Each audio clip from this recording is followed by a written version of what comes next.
of the Germinal Group, which is a real estate group based out of Tampa Bay, Florida. And they... Okay. What? Should I just restart? Or just keep going?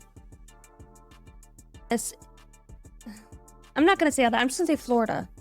Because we can refer them to anybody. Welcome to the season finale of the Mixed Realities podcast. What a journey this first season has been, filled with stories, leadership, faith, and the realities that shape us who we are between these titles and success. And today we're closing out with one person who's been the center of it all. My husband, my business partner, the father of our children, the visionary behind the Germinal Group companies, Julian Germinal. But before we talk about business, purpose, or legacy, I want to start with something that brings it all back to the core. Who is Julian Germinal? Who am I? First of all, Kate, you're cute, okay? I'm trying. Yeah, try it. So who am I? I would say I am, one, a man of God. I am a Christian. And when I say that, because I know the world says, a lot of people say they're Christian, but then there's actually people that are Christian and a man of God. We're not focused on the religion part of the thing. It's just like having such a good relationship with God that you follow pros. To me, there's no cons. It's just living a way with standard. But pros and cons. If you're going to do something, I think you have to do it and accept it fully with the goods and the don't wants. Yeah. So that would be the first. And then second of all would be a father. I'm going to take that back. A husband, then a father. Right? Yeah, we're supposed to do it in that order, according to the Bible. Right. Yeah, and I take a lot of joy in that title. I think God assigned me both those roles. And I take a lot of joy in it because there's a lot of growing and you're dealing with people. And then third, which is my purpose, is business, real estate, development, coaching, which is all revolving around our businesses. Yeah, I would say that sums me up as a whole. And I think I want to mention as well, I'm going to add a fourth one in there, just a person who really prides themselves, or not pride, loves relationships. And relationships means a lot to me. And operate out of integrity. I would say that sums me all, I think, right? That's who I am. Yeah, I would agree. Yeah. Yeah, that's it though. That's it. I appreciate you for interviewing us on our own platform. I interviewed you for the first episode, and I think it's fitting that I'm excited to not be in the hot seat. I can kind of control the conversation. So I'm excited for ask you these questions because when I was in that seat, I was nervous on what questions you would ask me. Really? Yep. So let's jump into it. Okay. So you just came back from a mission trip in El Salvador and you were gone a whole week. Was there a moment, or I guess I wouldn't say was there, I know there was a moment that broke you open in a way that you didn't expect? Wow, man. I mean, there was a lot of moments. It was a very interesting mission trip. Definitely life-changing, I would say. But the biggest moments, I think, that affected me the most, and not necessarily in a negative way, but we went to this disability home that houses babies all the way to the elderly. And we spent pretty much half a day there, loving on people and praying and spending time with the people that were in the home. First of all, shout out to the employees. There were employees that worked at this home, and keep in mind this is a nonprofit, but there was a couple of them that had been working there for like 30 years. So that spoke a lot to me. But one of the bigger things that happened was it was like a psych ward, if that's even a thing. I might not be saying it what the Salvadorian people would call it, but we went in there and we had to feed them. And there was people, obviously, with mental issues and mental problems that were in what appeared to be like cages. I had never in my life felt so helpless because I couldn't do anything about it. It was for their own good. But that was actually the reality of what life is. Not that you're in a cage, but we live in this country and we're not in the reality of what everybody else is in. And this is where I think a lot of people that live here are don't understand because they don't know that reality is not where we are having government assistance. We can like you get help being fed, housing.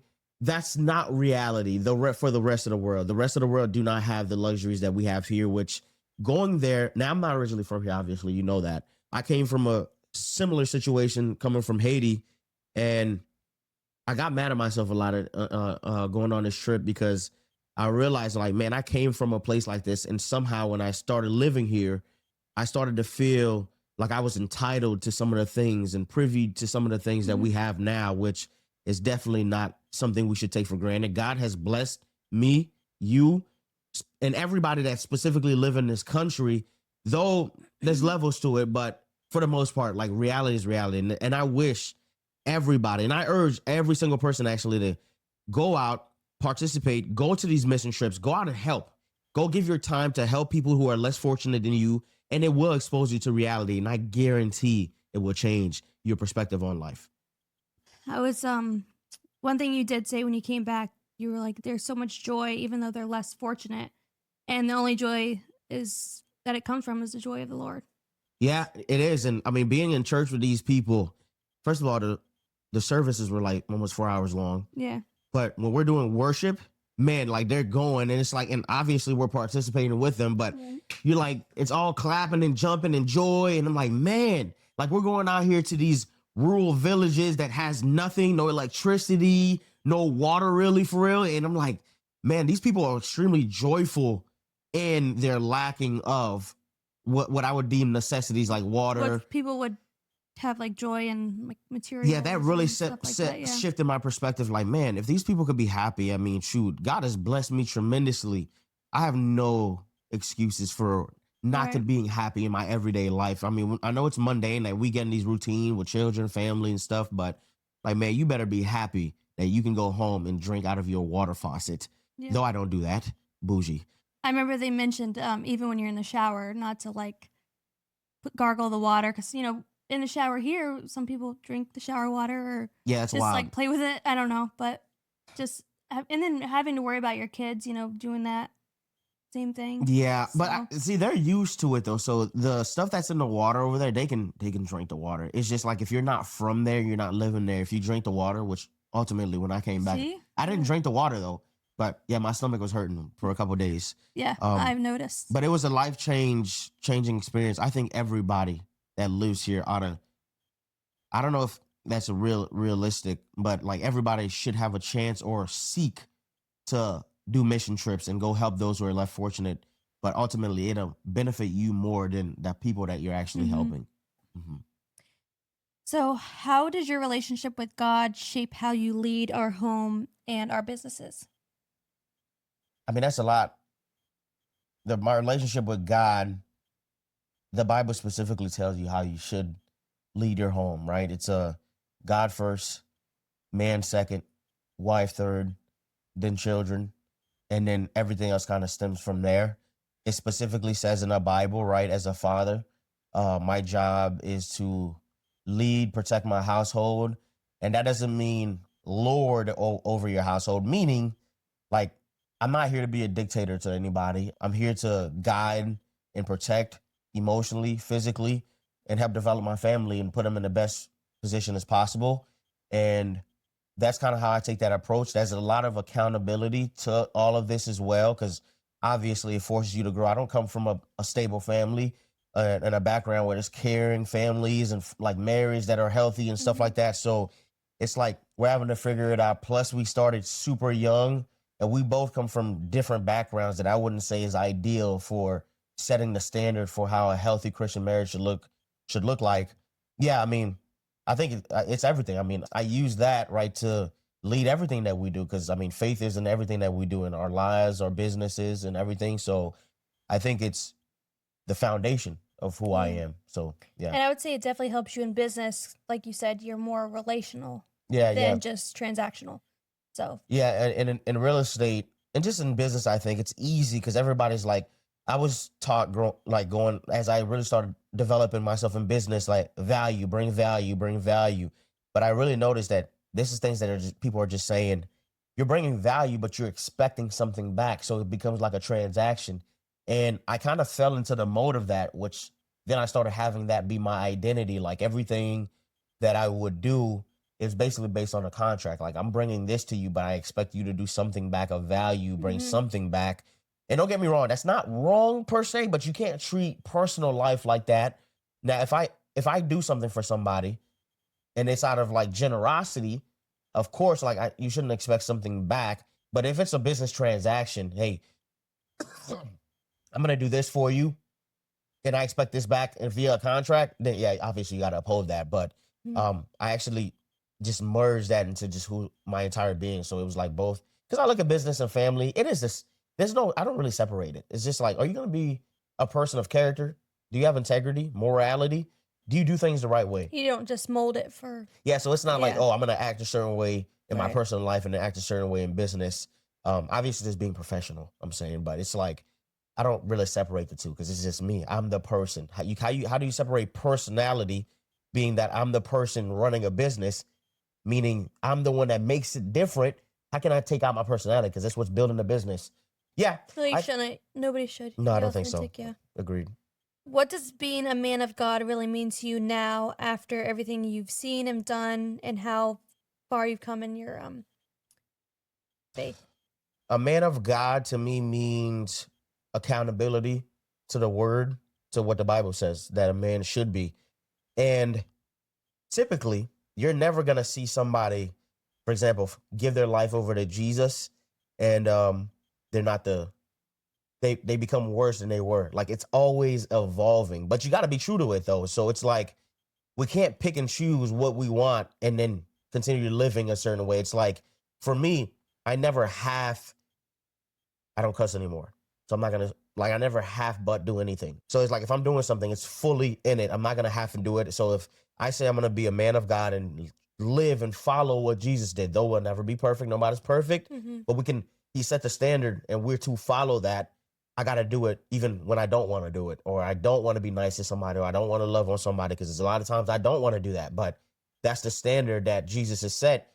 If you think about, right, if he did that to some of the people that he saved or us, because I mean, Jesus gave his life for us, then we wouldn't be here, because if he picked and choose who he did it for, he wouldn't have done it. So we have to go by the standard, not picking and choosing what we want. So yeah. Okay. So now we're going to jump back to kind of where it all started. So we started young, high school sweethearts, moved in when I was, well, you already had a place, but I moved in with Julian when I was 18. You were 20. What was going through your mind back then? Did you ever imagine we'd be where we are now? Did I imagine we'd be here? No, absolutely not. But together, yeah. I said to you, like, right when we were getting together, that I wouldn't try to get in a relationship with you. Teary-eyed? Huh? Did you get teary-eyed? No, ma'am. But I love you though. Love you too. Yeah, anyways, I told you like I wouldn't get with anybody unless I thought I could actually get married to him. And this is me seeing that even though at the time I really didn't understand what man of God and being a Christian and trying to live by the Bible really meant, the foundations were there in me because I grew up in like strictly religious churches. So I knew getting married to somebody was important, even though I didn't really want to get married, to be honest with you. I just knew that, hey, I wouldn't be with somebody that I didn't think I could actually get married to. It wasn't like oh man, I'm really looking to get married. It was just really, as we got into the relationship and stuff, you really wanted that, and wasn't opposed to it. It's not like I was out here, doing wrong. I was living basically like we were married already. So it really didn't make a difference to me at the time. Obviously, there's a big difference when you get married. But I think God, that foundation was just kind of set. But I didn't think that we'd have everything that we have today. Geez, man. From the kids to the businesses, sustaining our own lives on our own terms. Nah, I didn't know we'd be here or be blessed enough to have all this stuff. But thank God that we do. I thank God. Yeah. I kind of seen that we would because you're very like visionary. So back then I didn't really have a vision. I would say like you would come up with these ideas or plans and I'm like, that just seems crazy, but I like it. Okay. So I'd like to support you in a way where you could kind of step into those visions you had, you have. which you have done. And then I know we always wanted a family. First we wanted like 4 or 5, and then as we had 2, we were like, okay, 3's good. Yeah. And then we had 3, and then now we're like, okay, surprise, 4. 4, surprise. But yeah, so. Nonetheless, I mean, we're blessed, but to be able to have be young and have a family of 4 children, that's a pretty big size family. Yeah. I mean, obviously, I'm super grateful because I always knew for some reason God was going to be blessing us with 4 biological children. And then as we became more established, I feel like later on we might adopt a child. Because it's always been my way of like, I know I'm probably going to do that just because when I was growing up, I was homeless and stuff. There were people who extended their hands out, their homes to me. And I'm like, I felt God is going to give me the opportunity to do the same thing for a young man. And I'm going to, obviously, as soon as it happened, I'm jumping on it. And I know you're right there. And props out to you, Kate. You're the only wife that I've ever had, obviously. But I feel like it's not too common where people get a spouse that is so supportive in what they're doing and mesh so well together. Not saying it's been easy, obviously. We've had being so young. I think this is what I want to tell people. Like when you, obviously, we lived together before we got married. I'm going to tell my children not to do that. I think being honest, you just jumping in and getting married to somebody without being firm in God and your beliefs is going to be challenging because the whole point of us moving in together was like, hey, I want to make sure that we're compatible before we go ahead and get married. But you can't do that. You can't test the waters. Like you're supposed to commit yourself to somebody, the good and the bad, and grow together. And that's what brings unification.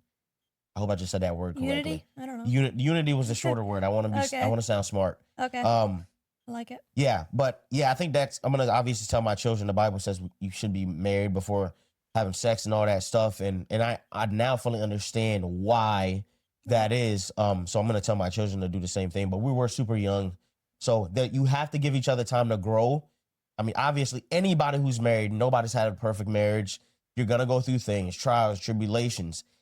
The biggest advice I can say, even though being 29 and you're 26 going on 7, that you're together young, you got to give each other grace. You're going to have to love each other more than you're receiving at points in time. That specifically, in age, I don't think have nothing to do with that. I think that's something that's ongoing. Yeah.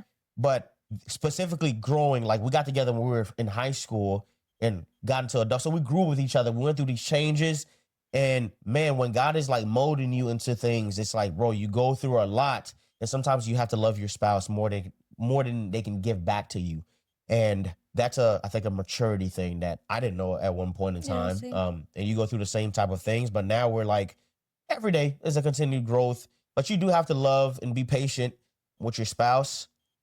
I think that would be the biggest piece of advice, but yeah, you have to get married, bro. Like I don't recommend going around sleeping with a bunch of people and all that stuff. It's just not good for your soul and your spirit to be doing that type of stuff, which is exactly why. Just develop a relationship with Jesus.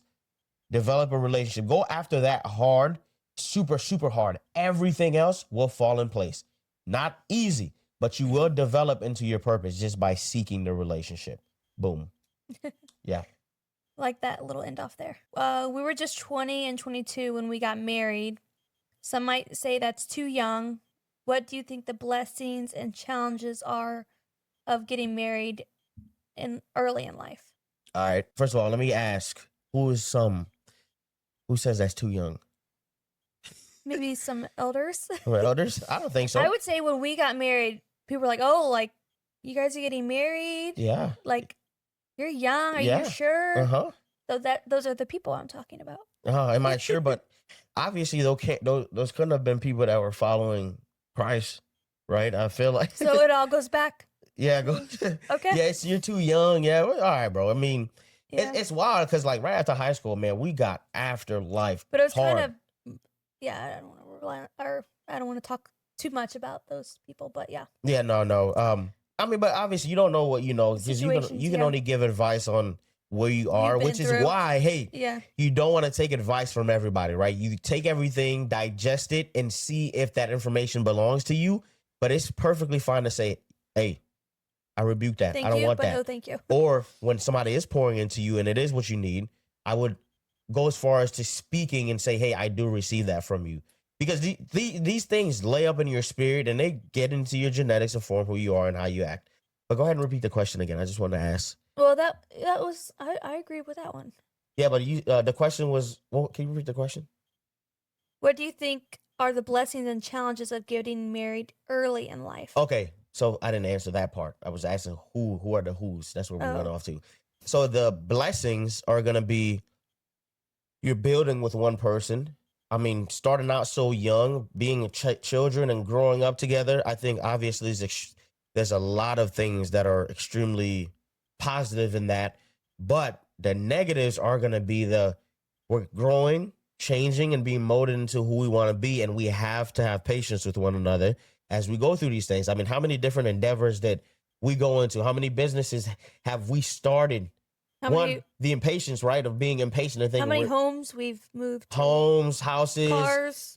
cars that we've been through. And a lot of it, I'm gonna take accountability that hey, I had I was materialistic at one point. I felt like that's what brought success to Hmm. somebody, but it was, I wasn't right, man. I was in a bad place. People, my father, mother, coaches, friends, just associates, almost every single people that I was in my life was basically depositing that I'm nothing. I'm not gonna do anything with my life, and I felt like You felt like you had to prove. I had to validate that Yeah. with materials and money, which is why we got after it so hard. And I got out of high school and boom, like took off.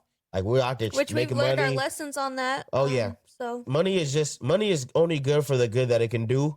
It ain't something that people are, you hear terms like chase the bag. Nah, bro, go chase a relationship with God. And I don't want to be that guy that like, oh yeah, you sound all cringy and all. Hey, this is what it is. I wish all of yeah. you guys can experience the growth that I've went to or through by just accepting the relationship and developing a relationship with Jesus, because the impurities, the things that I struggled with, the lusting, the hatred being the biggest thing that I had in me is just it's getting dissipated. It's been gone. It's like you give that up and like, hey, Jesus, here, take this. I can't hold it anymore because that weight is heavy, man. Like when you get rid of it, you notice how heavy it was. It just slows you down like a slug. And I'm like, man, once you fully give it up, you just realize like, wow. And it's not so much of a roller coaster. Yeah, exactly. Like you're So, steady. You can move at a steady pace. because like before there'd be good weeks or good months Or days or yeah, or 8 day hours. hours. And then the rest of And it then is the suck. next it's like something hits you and you're like you take it and it's just now we take it, but before we used to like everybody could see it. You wear it on your sleeves. It'd affect the kids, affect the marriage, What? Like you business. pouring all that nonsense onto your And I children. don't like roller coasters in general, so I do. I like I roller can't coasters. control It's those. fun. Yeah. But be careful with the kids, man. Like our biggest responsibilities as adults are God has given us little tiny souls to nurture and develop. They're not ours. They belong to him, but he's given you the biggest responsibility that a human can have, and that's to nurture another human being. So take that serious, man. And your relationship, how you treat your spouse, how you treat your wife, husband, all that stuff, your friends, the communities that you're involved in, the things that you're allowing to be deposited into you and your children. By things, I mean words. Those are super impactful. And I truly believe when it's time for us to answer to God, God's not going to care about what Kate's responsibility was. That ultimately, like our responsibilities that he's given us doesn't balance off of one another. That's why, like, being a good son, being a good father, all those things are separate.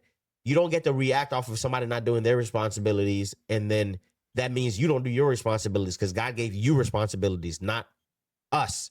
We're each individuals, right? Yeah. But that would be my answer. Long-winded.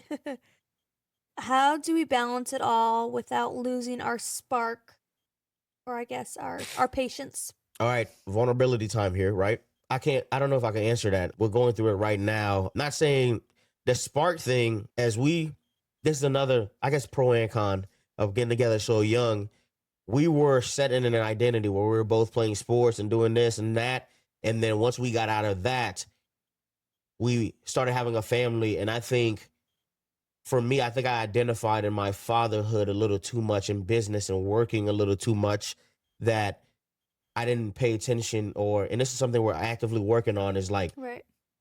putting each other before everything else, because it is healthy for the children as well. Like we all focus on becoming better parents, on doing right by our kids, that we don't understand that, hey, if you just put your spouse first, you treat them well, they benefit off of the energy and the interaction from a mother and father way more than just trying to individually focus on them. And our identities, I would say your identity for sure, like became on being a mom and not really like tending to the needs, and same thing, right? Tending to the needs of your spouse, which we also got Which, needs. like, when I was in the thick of it, I'm like, no, you're being like, you're inconsiderate or this and that. But that was back like forever ago. But it's like, no, because when we work on each other, that's when we keep our spark. But when we not, like, the spark is gone. Yeah, and then marriage stinks, man. I mean, you're just around somebody, and it's not like you can just get up and walk away.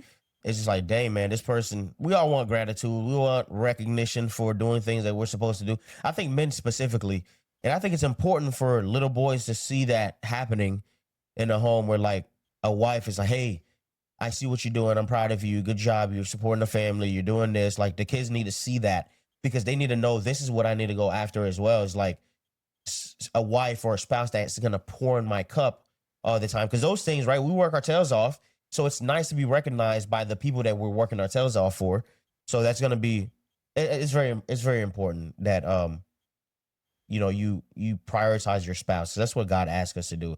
And there's a reason the all-knowing asked us to do these things. Yeah, I mean, you got three pair of eyes looking up at you. Oh yeah, right now until it's about to be 4. Yeah, and speaking of, I'm so excited to have my daughter. Man, I can't wait.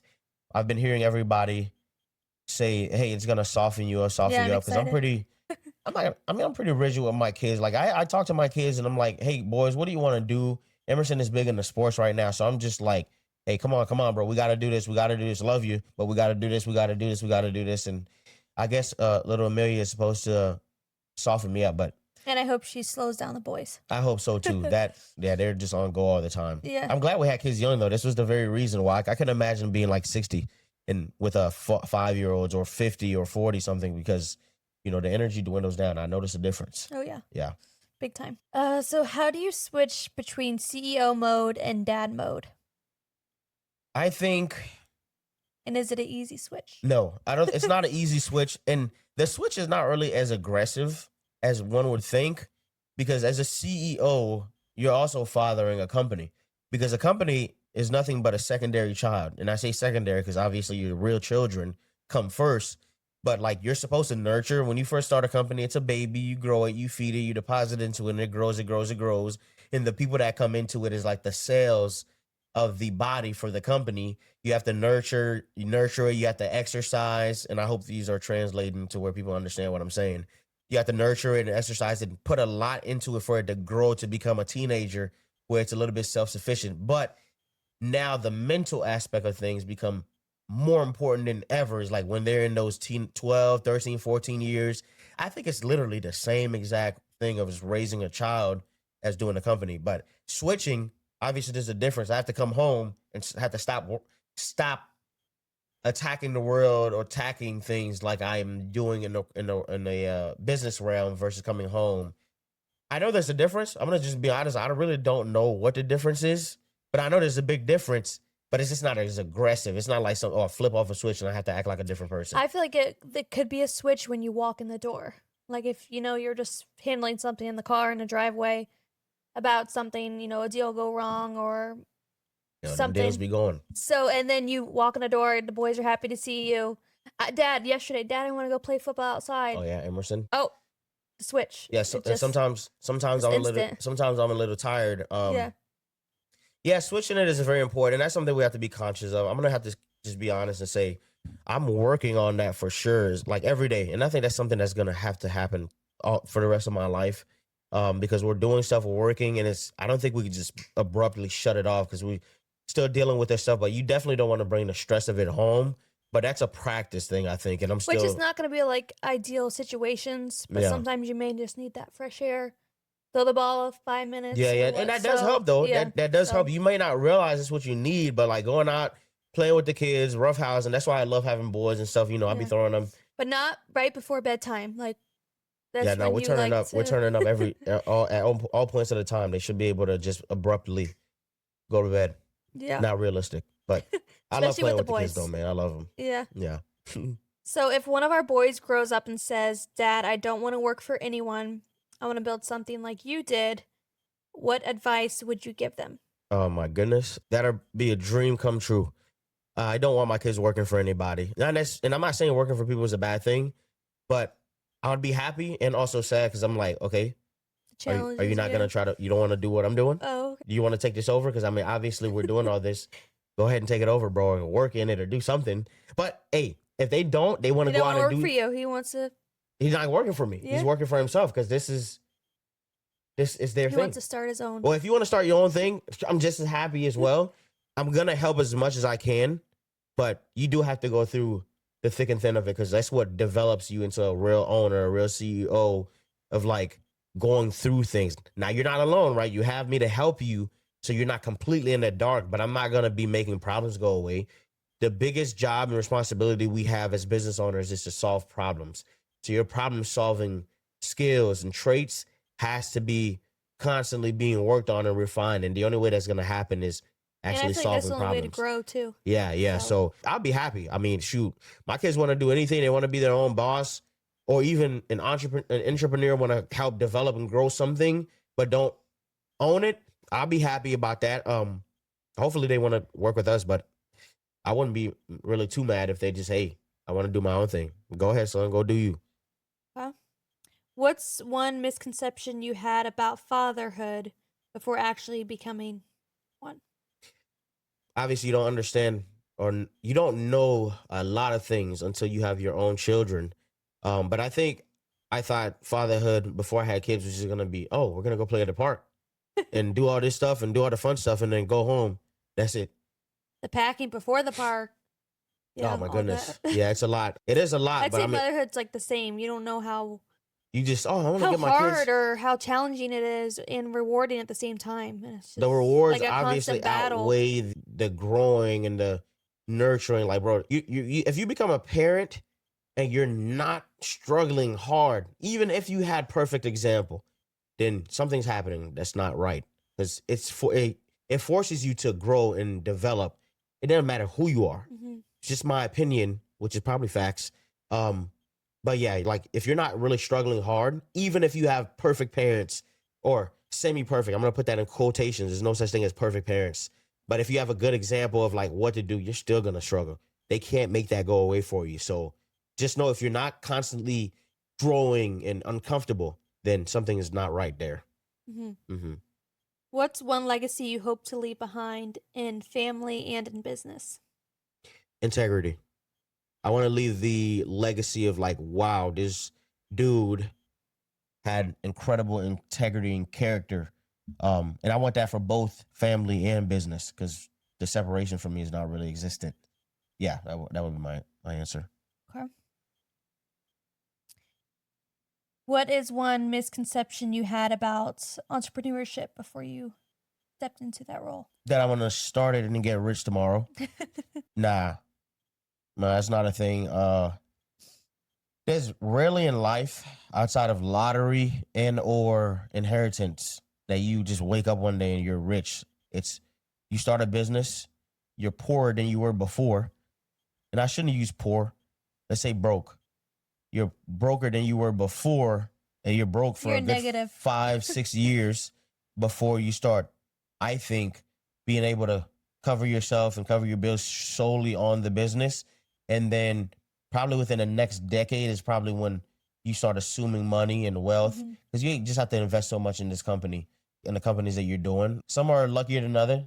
The benefit of like who you know comes into play to speed that process up. If you know people that can help open doors for you quicker than you just getting it out the mud and like developing these relationships. Like you don't know Donald Trump or this person that can honestly open some doors for you to speed up that process. But I think, yeah, I just thought, man, which is why at the beginning we did so many businesses and within 2-3 months, I'm like, nah, this ain't working. Mhm. Let's go. Terrible mentality to have, by the way. But you don't know what you don't know until you're forced to know. Yeah.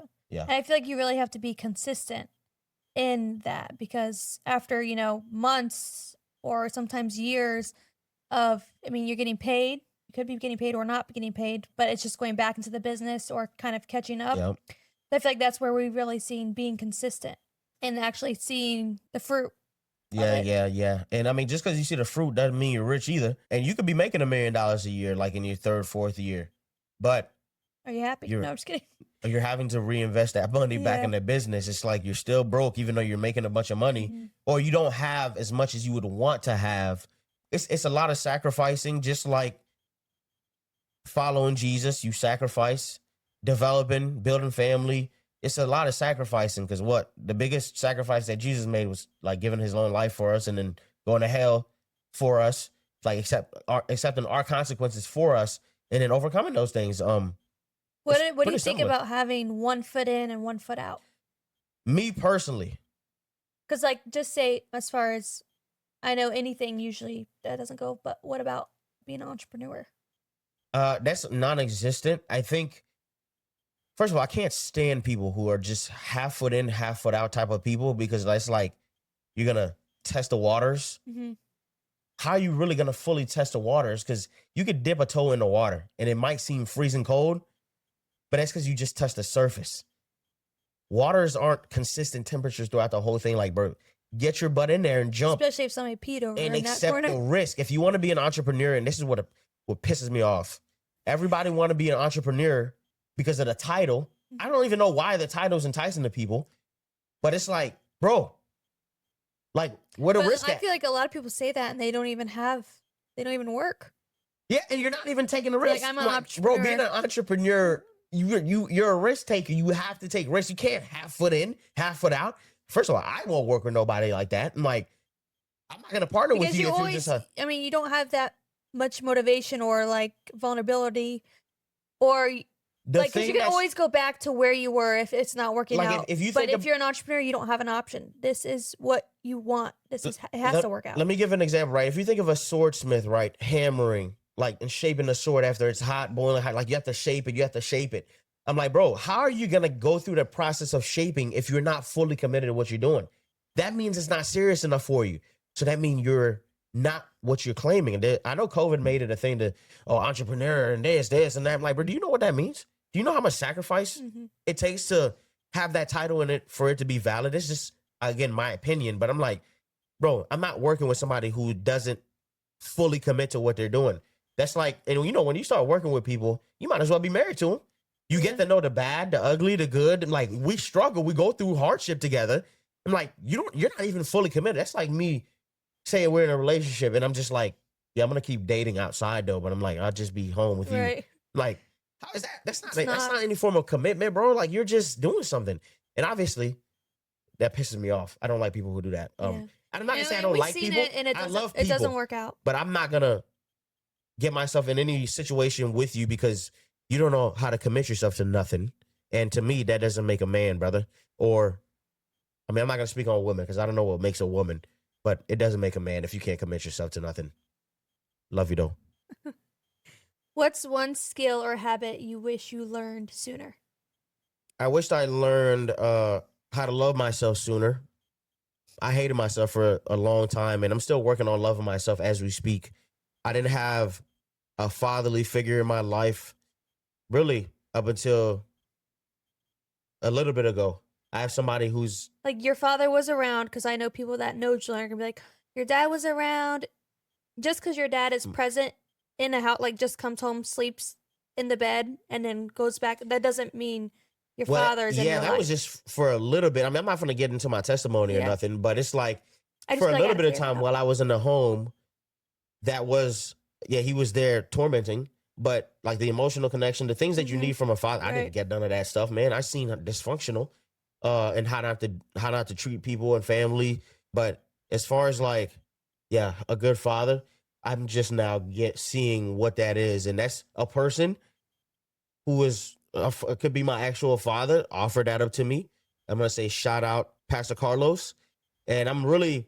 It's weird because when you get a relationship like that, I don't really like people doing things or giving things to me, specifically when I can't give nothing back. What do I have to give to somebody who's already super wise, who is wanting to pour into me like a fatherly love type of thing? What can I give you, man? Like you're already wise. I feel like I can't really contribute something of value to that, but this is where I'm trying to accept, hey bros, sometimes it's okay to let people pour into you. Shout out again, Pastor Carlos. I call him Pops, but he's pouring that into me and showing me like really how to love and pour into my own children by showing me, by doing it for me and to me. He prays for me. And it's weird because I'm like, how am I supposed to act here? It's like, it's weird because I've never had a relationship like that yet. And it's like, I'm getting it now, but he's being patient with me. He's a great father, has multiple children that are great people, successful people. And he's wanting to do that at no cost. And that was weird to me at first. I'm like, why would you spend time doing that when I can't give you anything of value back? And that's just me saying that. I don't know what Just he's not getting used from to it, this, you but are, it's just odd. But I appreciate it.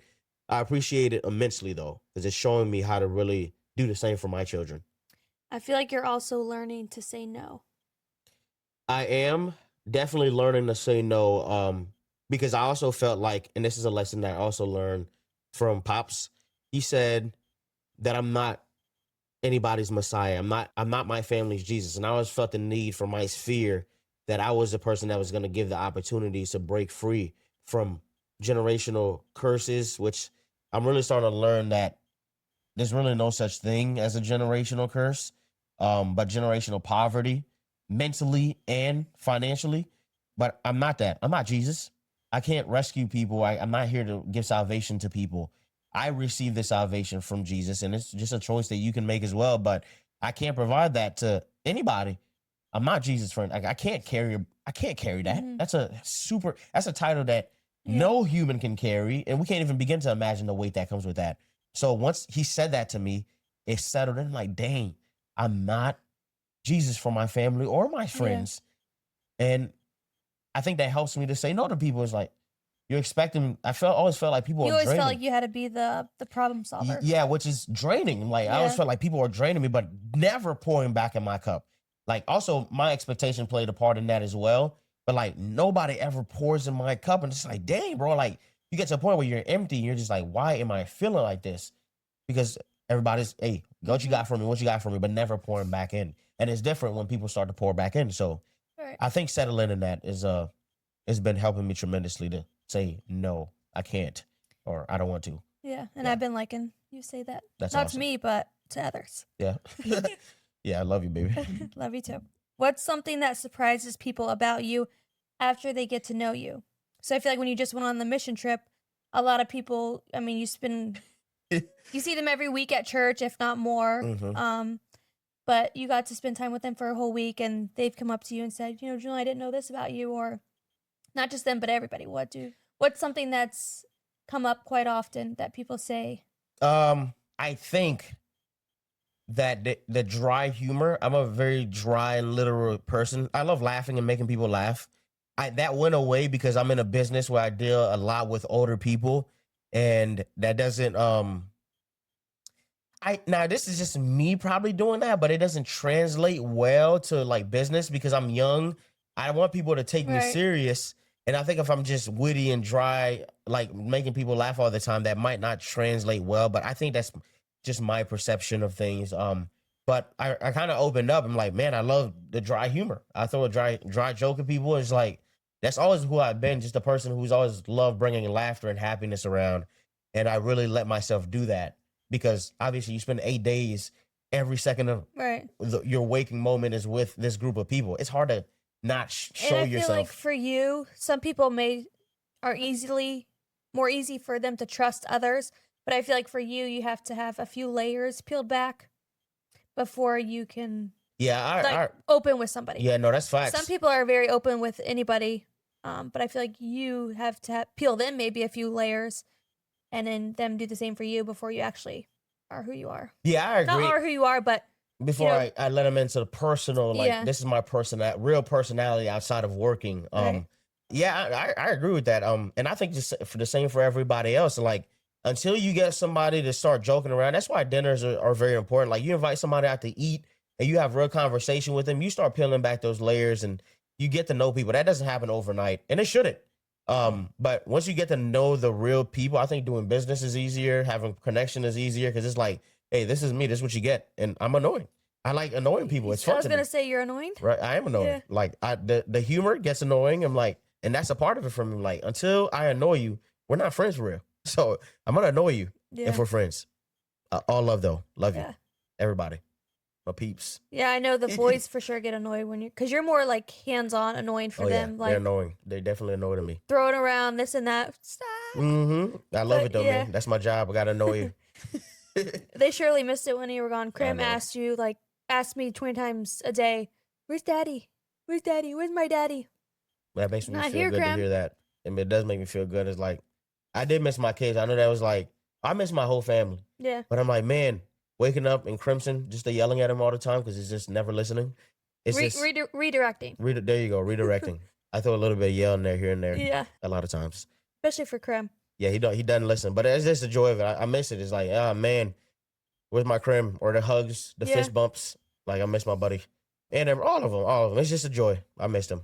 But I'm glad they missed me too though. Yeah. They did. When you think about the future, what's something you're really excited for when it comes to our family? Freedom, man. Being able to just all of us get up and go on a mission trip and go serve people. I'm definitely a servant type of person, like a leader, servant type of leader. I love serving and bringing things together for the people that I am serving. But the real true freedom of being able to just get, obviously we got businesses. We can't just get up and leave anytime we feel. All of us. There has to be a body that's actually still working here. Not yet. Not yet, but we're working on that. But I'm excited to see what God has in store for us after these next couple seasons. I'm not gonna say free because we're free now, but it's just I want more of this. Mm-hmm. I'm excited for more of it because the things that we'll be able to do for others is what excite me as a family. Right. Yeah. What's one legacy you wish to leave behind in family and business? I want to leave behind I want to leave physical stuff behind, but if we're not gonna say physical, I think I might have said that. Like, I want to be remembered as a man of integrity, character, accountability, and love. But combine those two together, I feel like those who try to hold you accountable are the actual people that actually love you versus the yes men and the I gotta not upset this ear person. candy or what are they Yeah, saying? ear candy. Yeah. I don't know if other people say that. I don't know. I feel like the ear candy. I don't know. That might be a thing, but just tell you stuff to make you feel good. Mm-hmm. Yeah, that ain't me, and I don't want to be remembered for anything like that. So sometimes I feel like I want ear candy from you, but you don't. No, me can't do it. You don't get the ear candy. No, I can't. That just goes against my core being. I'm not gonna tell you stuff to make you feel good, unless it's deserving, right? I'm gonna tell you the truth. If the truth is make you feel good, you give me the truth, and then you see how I am, and then you're like, a little ear candy, but not all the way. Like it's just a lick.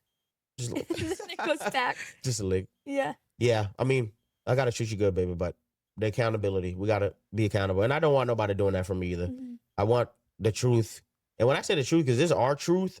But like, I want you, what you see, you got to be able to know that, hey, this is just what I'm seeing from you. But also understand the difference between, oh, this is actually what I'm doing, or this is some of what I'm doing. Like, you got to be able to decipher that yourself. Yeah. But like, hey, this is what I'm seeing, man. Like, I'm not going to make you feel good. And that's what my mom, a lot of people don't like that about me. I'll never be a person that comes and lie to you about something to make you feel good, ever. Which I feel like there's a lot of times I think about something or like want to reach out to somebody or have something in mind to say, and then I never say it, and then it ends up coming out or something, and I'm like, I should have said it. I should have spoke up. So I feel like when we first got married and everything, as far as it comes to business or household or this and that, I would just like go with the flow. But you've told me to like communicate. What are you thinking? Because I've always slacked at communicating. I remember one time playing softball, my coach is like, "What is your position?" And I was like, "Wherever you want me." And he's like, "Oh, you play all the positions?" I'm like, "Wherever you want me." All right, go to catcher. I'm like, "Oh, I never played catcher." Like, and mom's like, he asked you, "What is your position?" Like, I was just super people pleaser. I don't know. It was bad. Yeah. But I kind of see that in Emerson in some ways, and I'm like, yeah, I'm trying to not. Yeah, I see it too. I don't like that. He loves people a little too hard. Yeah. I'm not gonna say a little too hard. It's not a bad thing to love people, but he does love people, and I think that makes him want to please.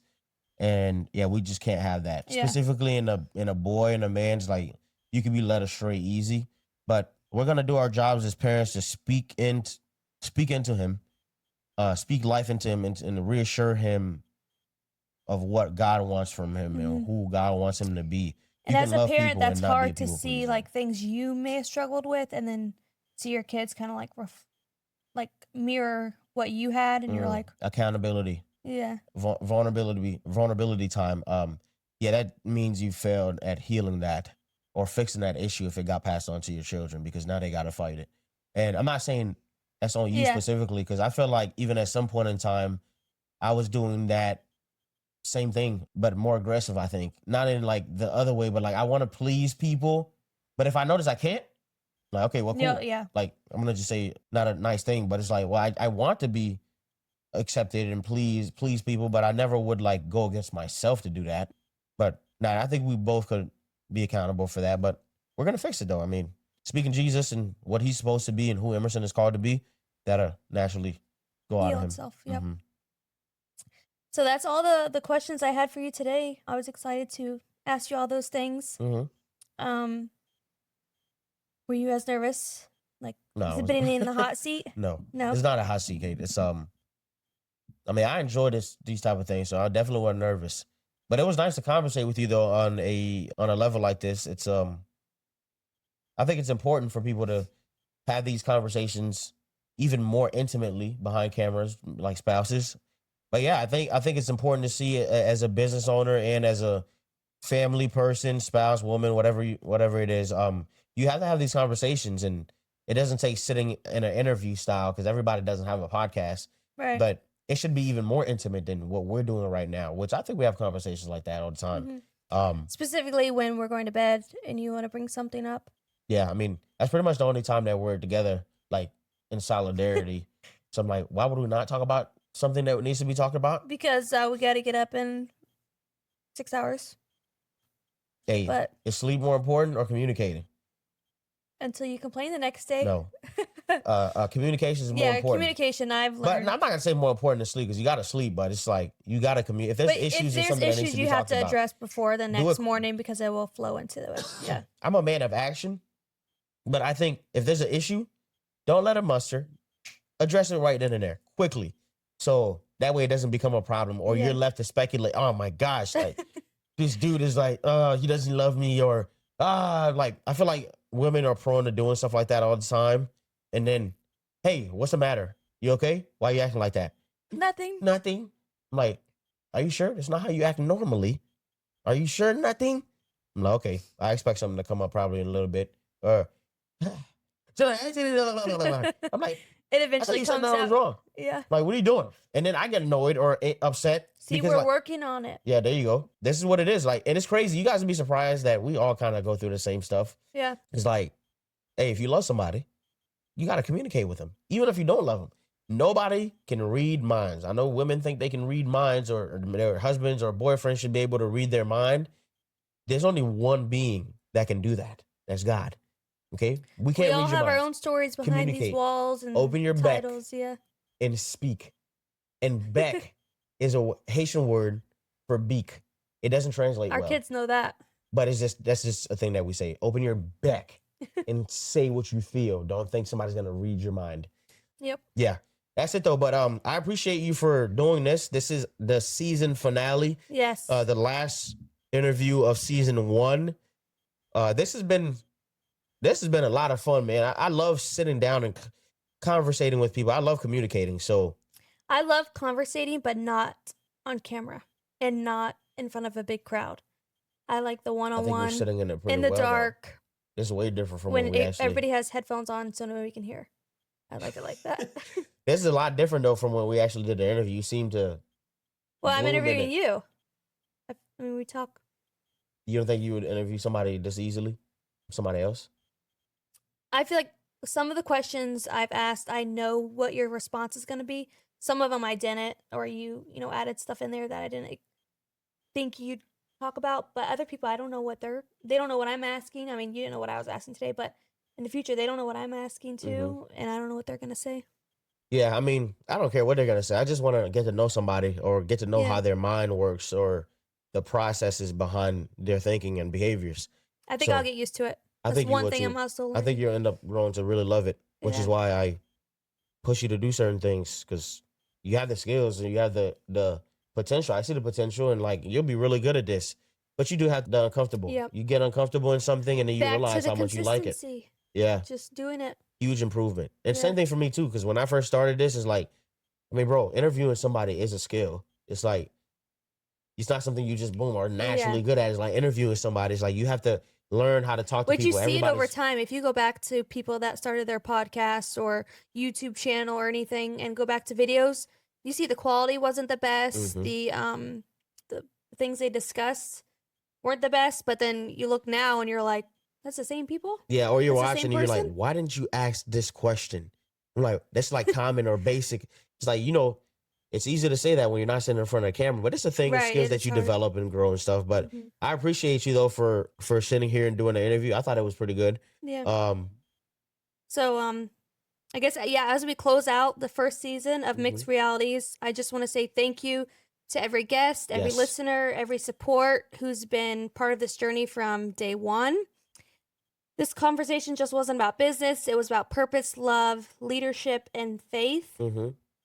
Julian, thank you for leading this vision, the podcast with vision, vulnerability, for always being willing to go deep and even when it's not comfortable. And to everyone watching, we'll be back for season 2, where there's stories that go even deeper, the impact even greater, and the purpose is even stronger.